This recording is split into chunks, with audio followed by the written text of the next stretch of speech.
Itu yang kita saksikan di debat capres ketiga ini yang menurut saya sangat tidak menarik, sehingga kami, audiens, masyarakat tidak mendapatkan big picture dari program-program dari masing-masing capres tentang pertahanan.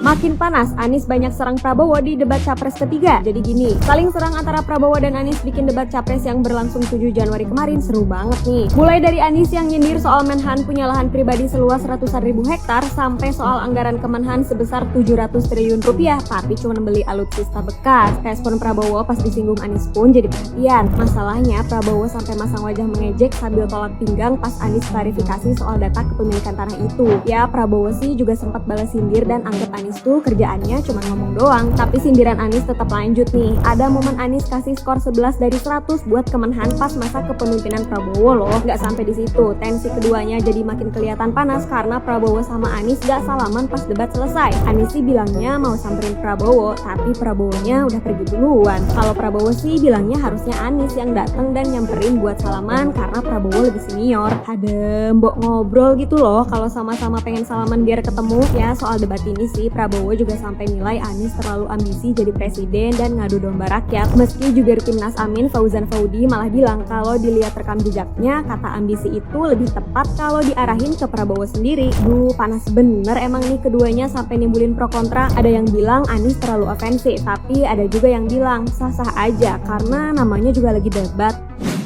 Terus terang waktu tadi debat, aku juga mikir kayak gini. Ibarat kata negara itu adalah rumah dan sistem pertahanan adalah gimana cara kita menjaga rumah kita agar tetap aman. Gimana sih cara rumah kita agar tetap aman? Misal pagarnya digembok, terus kita kunci rumahnya, terus mungkin kuncinya kita simpen dan cuman kita yang tahu letak kuncinya di mana. Mungkin nggak sih ketika kamu menyimpan kunci kos aja, kunci kamar kos, kamu taruh di bawah sepatu warna coklat misalnya. Terus ada teman kamu yang berusaha mengulik, kok kos-kosan kamu selalu dikunci sih, kuncinya ditaruh mana? Mungkin nggak kamu akan memberitahu kunci kosnya itu ditaruh mana? Itu sih aku cuman berpikir secara analogi bodohku aja ya. Intinya menurutku Pak Prabowo harus gentle sih, harus berani ketemu sama Pak Ganjar sama Pak Anies untuk membahas tadi yang sempat tidak terjawab.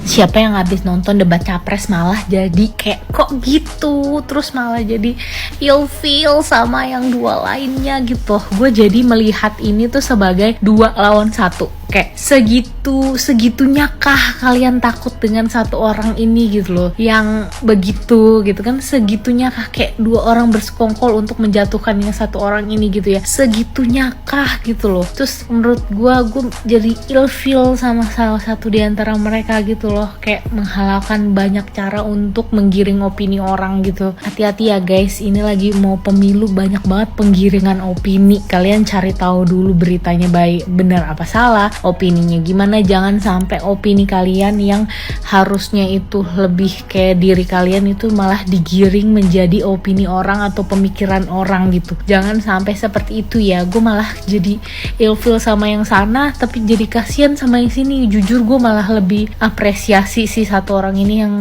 dibully. Ya kasihan banget menurut gue sih. Ini nggak fair aja gitu, karena perdebatan debat capres tuh harusnya adu visi misi, adu program kerja gitu-gitu untuk rakyat. Ini malah fokus untuk menjatuhkan citra satu orang ini.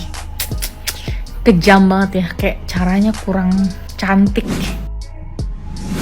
My goodness. Aku menyaksikan debat ini dari sesi awal, tengah, 3/4 mau selesai. Happy karena menurutku discussionsnya, debate-nya itu memang benar-benar oke ya gitu ya. Jadi walaupun sebenarnya ada kayak menyerang dari sisi personal ya, itu nggak profesional di bagian itu. Kemudian yang membuat I'm very disappointed itu adalah ketika tadinya aku masih respect banget dengan 01, 02, 03, respect sama semuanya gitu ya. Ternyata di ending ini loh, bagian ini tuh aku kayak, ini ngomongin, ini mereka tuh nantinya akan jadi presiden. Presiden itu kalau ngomongin tadi dibahas etika, kok nggak jadinya walk the talk? Ya, walk the talk tuh apa yang kita lakukan itu memang sesuai dengan apa yang kita ucapkan. Nah, ini bener-bener leadership gitu loh. Ini berbicara tentang leadership, dan kalau mereka aja sebagai pimpinan 01 nantinya di Indonesia dengan cara kayak tadi, bullying, kalau menurut aku bullying itu udah part of bullying loh ya. Dan juga kita nggak punya hak untuk memberikan penilaian secara personal ya, karena yang berhak penilai adalah siapa? Menteri ya, presiden gitu kan. Dan sebenarnya walk the talk itu adalah mengajarkan kita lagi apakah yang kita kerjakan as a governor, kan 01 dan 03 ini adalah gubernur, apakah kalian kerja itu memang sudah sesuai, dan bagaimana perasaan kalian di mata publik gitu ya, disaksikan seluruh bangsa Indonesia, terus kalian dilakukan posisi seperti 02 ya.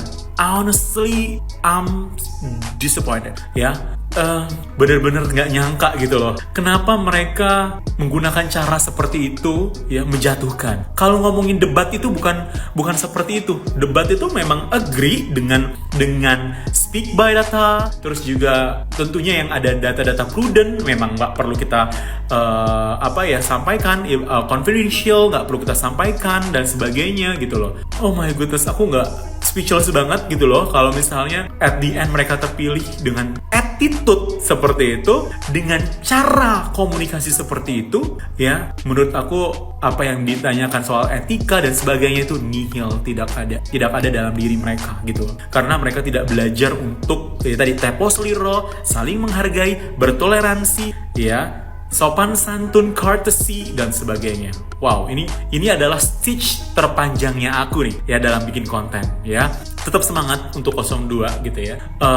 Aku berharap di debat berikutnya 01, 02, 03, yuk etika, attitude itu menjadi penting banget ya. Jangan kita melakukan segala cara untuk mendapatkan suatu yang namanya positions. Karena saya sangat penasaran sekali dengan setelah atau habis menonton debat capres yang ketiga ini, jadi segera saya bikin VT ini untuk mengomentari atau menyikapi debat capres yang ketiga ini ya. For me, atau buat saya, debat capres yang ketiga ini enggak banget ya. Ini seolah-olah bukan debat capres ya. Ya biarpun temanya sudah jelas ya tentang pertahanan negara ya, tapi di sini seolah-olah debat ini yang harusnya menjadi masing-masing capres ini mempunyai ide atau mempunyai program tentang pertahanan negara, tapi berubah menjadi pengadilan Menteri Pertahanan Negara Indonesia ya, dimana diadili oleh dua capres ya. Dalam hal ini adalah capres nomor 1 dan capres nomor 3 ya. Betapa kita melihat Pak Prabowo ya, memang Pak Prabowo capres juga adalah seorang Menteri Pertahanan, tapi ya memang itu tidak bisa dipungkiri pasti akan menjadi sangkut paut. Tapi kenapa itu menjadi mostly dari debat capres yang ketiga ini, sehingga sangat tidak menarik sekali, sehingga kita para audiens tidak tahu apa sih programnya masing-masing capres ini ya. Karena yang dipertontonkan adalah bagaimana capres 1 dan capres 2 mencecar Pak Prabowo as Menteri Pertahanan ya. Jadi ini sangat-sangat menurut saya sangat tidak menarik sekali, dan sangat terlihat sekali terutama dari capres nomor 1 ya, dalam hal ini Pak Anies Baswedan ya.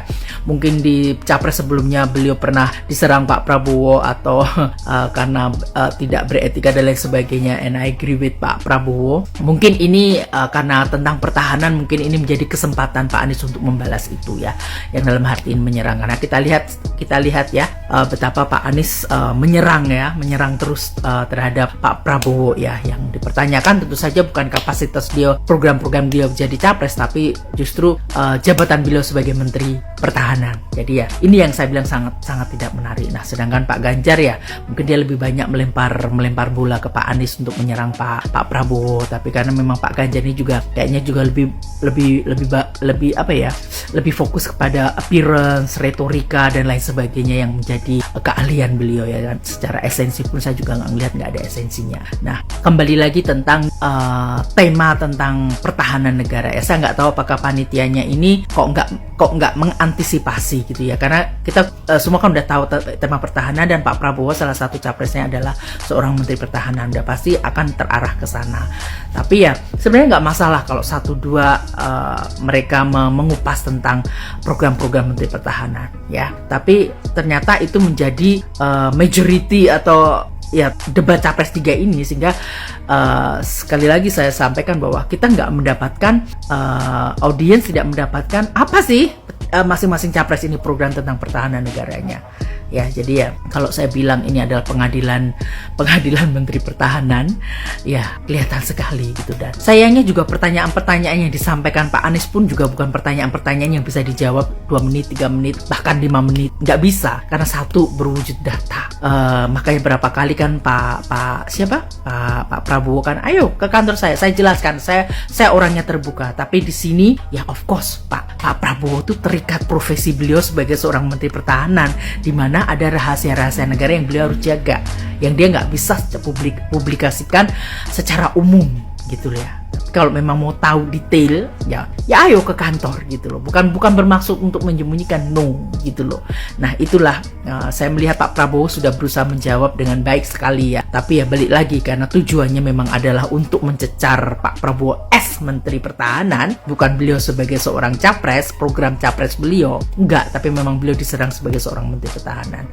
Jadi ya itu yang kita saksikan di debat capres ketiga ini, yang menurut saya sangat tidak menarik, sehingga kami audiens masyarakat tidak mendapatkan big picture dari program-program dari masing-masing capres tentang pertahanan. Di awal memang dari speech memang sempat adalah speech-nya ya masing-masing, tapi kan speech-nya itu sifatnya umum sekali. Kita tuh pengen tahu detail dan lain sebagainya, tapi kita tidak dapatkan ya, karena yang terfokus adalah mereka menyerang Pak Prabowo pun bukan as a capres, bukan programnya Pak Prabowo nanti kelak beliau menjadi capres, tapi mencecar Pak Prabowo as Menteri Pertahanan gitu loh. Jadi kan kayaknya nggak banget gitu loh, seperti itu ya.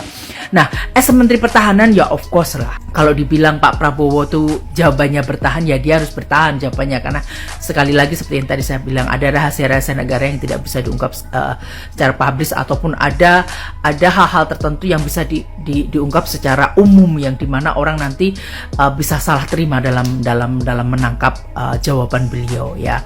Dan yang kedua adalah ya beliau ini kan jadi Menteri Pertahanan juga baru 5 tahun ya, dan program-program pertahanan negara itu kan biasanya kan berkesinambungan, dan PR yang lama itu of course ya jangan semua istilah kata kesalahan-kesalahan yang lama itu seolah-olah dibebankan semua ke Pak Prabowo, seperti itu. Jadi ya basically ya debat capres ketiga kali ini buat saya sih kurang menarik, karena saya tidak mendapatkan esensi dari program-program tentang pertahanan negara dari masing-masing capres. Even tuh Pak Prabowo pun saya nggak bisa melihat, karena beliau sibuk menjawab cecaran-cecaran dari masing-masing capres, baik dari nomor 1 maupun nomor 3. Jadi ya again, saya nggak melihat ini sebagai debat capres, tapi pengadilan Menteri Pertahanan oleh 2 capres nomor 1 dan capres nomor 3.